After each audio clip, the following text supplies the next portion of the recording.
নবান্ন অভিযানে আহত আরজি করে নির্যাতিতার মা। পুলিশের বিরুদ্ধে ক্ষোভ, সিবিআইয়ের তদন্তে অসন্তোষ। তাহলে নবান্ন অভিযান কেন? প্রশ্ন কুণাল ঘোষের। রাস্তায় ফেলে মেরেছে, আগে মেয়েকে মেরেছে, এখন আমাদের মারতে চাইছে। 2024-এর 9 আগস্ট আরজি করে ডাক্তারি পড়ুয়াকে ধর্ষণ, খুন, তোলপাড় দেশ। দেখতে দেখতে যার 1 বছর পার। বিচার চেয়ে পথে নামলেন নির্যাতিতার মা বাবা, মিছিলে হাঁটলেন, আহত হলেন। রাস্তায় ফেলে মেরেছে, আগে মেয়েকে মেরেছে, এখন আমাদের মারতে চাইছে। আমরা যেহেতু বিচার চাইছি তাই যে কপালে ফুলে গেছে, পেছনে লেগেছে, সারা হাতটা কেটে গেছে, আমার শাখা ভেঙে দিয়েছে। আমার শাখাটা কেন ভেঙে দিল পুলিশ এসে? আগে মেয়েটাকে মেরেছে, এখন কি ওর বাবাকে মারতে চায় সেটাই আমাকে দেখাতে চায়। গতকাল এই বিষয়টি আমি আপনাদের আমাকে অনুরোধ করবো, ভাবুন দিল্লি ঘুরে এলেন, কেউ দেখা করলো না, সেই খারাপ লোকগুলোর সঙ্গে আবার মিশছেন, এইসব দুষ্টু লোকদের সঙ্গে মিশছেন, আপনাদের ব্যবহার করতে দিচ্ছেন এদের। আমি অনুরোধ করব, এরা যা করে বেড়াচ্ছে ভিড়ের মধ্যে এর বাবা মাকে কিন্তু সাবধানে রাখবেন। এই বাবা মার কিন্তু ভিড়ের মধ্যে আসা ঠিক হবে না। এই বিজেপিরা নিজেরা কিছু করে এটা নিয়ে ইস্যু করতে পারে, তাদের সম্পূর্ণভাবে রক্ষিত রাখা উচিত, তাদের বাড়ি থেকেই না বেরোনো উচিত। এই ভিড়ের মধ্যে নিয়ে গিয়ে গন্ডগোলে ঠেলে দিয়ে বাবা মাকে, শোকার্ত বাবা মাকে, তাদের আবেগকে বিকৃত করে বিজেপির লোকেরা ধাক্কাধাক্কির মধ্যে ঠেলে দিলে একদম সদা সতর্ক থাকবেন।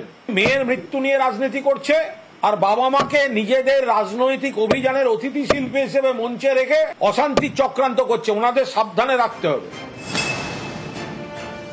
অভয়ার মা যদি কোথাও আহত হয়ে থাকেন, অভয়ার বাবা যদি কোথাও আহত হয়ে থাকেন, তাদের প্রতি পূর্ণ সহানুভূতি থাকছে, কিন্তু তাদের আবেগকে নিয়ে রাজনীতি যারা করেছে আমরা তাদের বিরোধিতা করছি।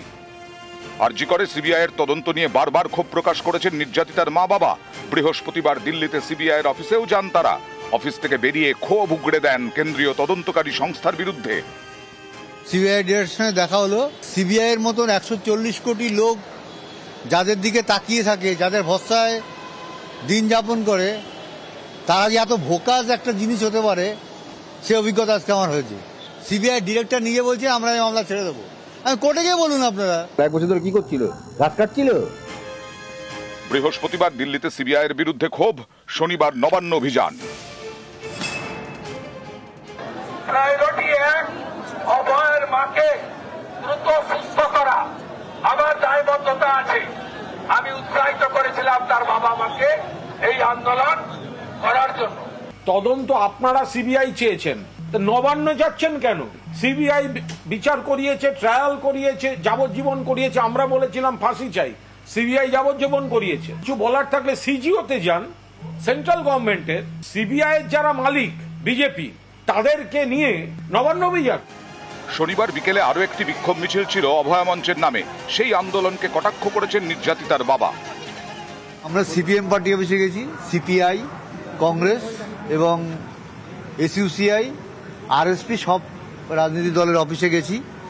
সেখানে সিপিএম স্পষ্ট কথায় বলেছে যে অভয়া মঞ্চ এবং জুনিয়র ডাক্তারদের যে আন্দোলন আমরা পরিচালনা করি। এসইউসিআই সাংবাদিক সম্মেলন করে বলছে WBJDF যে আন্দোলন করছে এটাই সঠিক আন্দোলন, ওই আন্দোলনের সঙ্গে আমরা আছি, অন্য কোনো আন্দোলনে আমরা যাব না। অভয়া মঞ্চই রাজনীতি করছে, আমরা নয়। আমাদের বহু আগে থেকে অভয়া মঞ্চের ঘোষিত কর্মসূচি ছিল। পরবর্তীকালে হচ্ছে যে আমরা শুনলাম যে একটা নবান্ন অভিযানের ডাক দেওয়া হয়েছে। যিনি রাজ্যের বিরোধী দলনেতা তিনি সেই ডাকটা দিয়েছিলেন, কিন্তু আমরা এতদিন পর্যন্ত রাজ্যের বিরোধী দলনেতাকে তারা অভয়ার এই হত্যাকাণ্ড নিয়ে বিধানসভায় সোচ্চার হতে দেখিনি। বিরোধী দলনেতার ডাকা কোনো একটা আহ্বানে যাওয়ার ক্ষেত্রে আমাদের কিছু নিশ্চয়ই সিদ্ধান্ত নেওয়ার ক্ষেত্রে কিছু অসুবিধার জায়গা আছে। আমরা এতদিন ধরে আন্দোলন করছি, সেই আন্দোলনে ওনারা বারবার আমাদের কর্মসূচিগুলিতে এসছেন। এখন এই কথাগুলি ওনারা কেন বলেছেন এটা তো আমরা বলতে পারবো না। রাজনীতি ছাড়া, পতাকা ছাড়া অভিযানের ডাক দেওয়া হলেও শনিবার সেই রাজনীতির অভিযোগেই সরব দুপক্ষ। শুভেন্দু অধিকারী হয়তো সামনে এগিয়ে দিয়েছে অভয়ের বাবা মাকে, জানি না। তো শুভেন্দু অধিকারী তো আগে এই শাসক দলেরই ছিল এবং সিবিআই এখন দেখছে, এটা সিবিআই সেন্টারের। তো শুভেন্দু অধিকারীর তো আরও উল্টে প্রশ্ন করা উচিত, বা অভয়ের বাবা মাকেও হয়তো তাদেরও জিজ্ঞাসা করা উচিত যে আপনি একটু বলুন সিবিআইকে যে বিচারটা করে দিতে। নিউজ 18 বাংলা।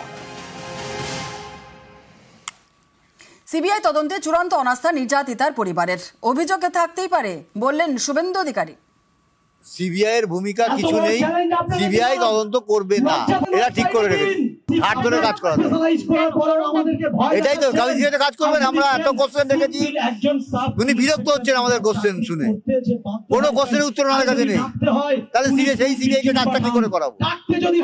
উনি বলছেন আমরা মামলা ছেড়ে দেবো, আমি বলছি আমাকে বললে হবে, আদালতে গিয়ে বলবে, এরপরে কি বলবো? সিবিআই তদন্ত হয়েছে হাইকোর্টের নির্দেশে। হাইকোর্টে আমরা গেলেও ফাইনাল জাজমেন্ট এসেছে ওর বাবা মা যাওয়ার পরে। সিবিআই সম্পর্কে অভিযোগ অনেকেরই থাকতে পারে। সিবিআই যদি ভুল করে, সত্য প্রমাণ না করে, তাহলে যে কেউ কোর্টে গিয়ে সিবিআইয়ের বিরোধিতা করতে পারেন। আর সিবিআই কেন্দ্রীয় সংস্কারের সংস্থা নয়, অটোনোমাস বডি। এই লড়াইতেও বাবা মা যে আইনি লড়াইয়ের পথে এগোচ্ছেন, সম্ভবত 18ই আগস্ট ডেট আছে, আইনি লড়াইতে বাবা মা জিতবেন।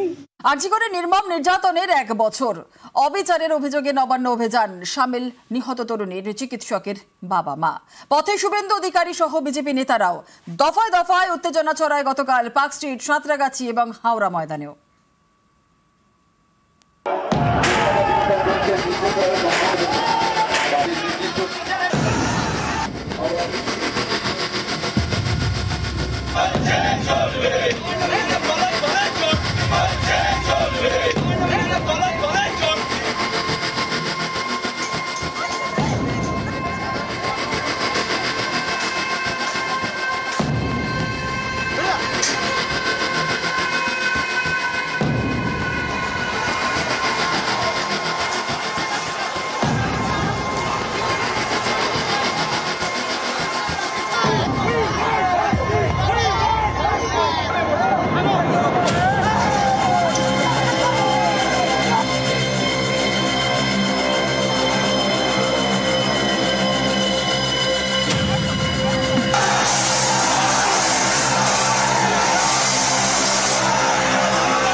গতকাল পুলিশকে রাস্তায় ফেলে লাথি, নবান্ন অভিযানে আক্রান্ত হয় পুলিশ। মিছিল থেকে পুলিশের ওপর হামলা, ডিসি এসএসডির দেহরক্ষীকেও মার। নবান্ন অভিযানে আহত হন 5 পুলিশ কর্মী এবং ইতিমধ্যেই পুলিশের ওপর হামলায় এফআইআর দায়ের হয়েছে। আরো বিস্তারিত জানাবে আমাদের সঙ্গে রয়েছেন আমাদের প্রতিনিধি অমিত। অমিত, কি জানা যাচ্ছে? কালকে যে নবান্ন অভিযান কর্মসূচি ছিল, সেখানে যারা অংশ নিয়েছিলেন তাদের মধ্যে একাংশ পুলিশকে উদ্দেশ্য করে গালিগালাজ যেমন করছিল এবং একই সাথে পুলিশের উপর আক্রমণ ও পুলিশকে মারধর করে, যে ছবি এই মুহূর্তে কলকাতা পুলিশ তরফে শেয়ার করা হয়েছে আমাদের সাথে। আমরা দর্শকদের সেই ছবি দেখাচ্ছি। সেখানে দেখা যাচ্ছে ডিসি এসএসডি নিরাপত্তা রক্ষী, তাকে রাস্তায় ফেলে মারা হচ্ছে এবং যারা প্ল্যাকার্ড হাতে যারা কালকে নবান্ন অভিযানে অংশ নিয়েছিলেন তাদেরই যারা প্রহৃত হয়েছেন এই কনস্টেবল, তিনি নিরাপত্তা রক্ষী ছিলেন। 5 জন পুলিশ কর্মীকে মারধর করা হয়েছে, যাদের মধ্যে 3 জনের চোট গুরুতর। তারা এই মুহূর্তে হাসপাতালে চিকিৎসাধীন রয়েছেন এবং ইতিমধ্যেই কলকাতা পুলিশের তরফে পুলিশকে মারধর, অশান্তি, আইন লঙ্ঘন করা, সমস্ত যে ঘটনাগুলো গতকাল ঘটেছে তার প্রেক্ষিতে 7টি এফআইআর করা হয়েছে লালবাজার তরফে বা নিউ মার্কেট থানাতে 7টি এফআইআর হয়েছে। মোটাই লালবাজার থেকে জানা যাচ্ছে। বেশ, ধন্যবাদ।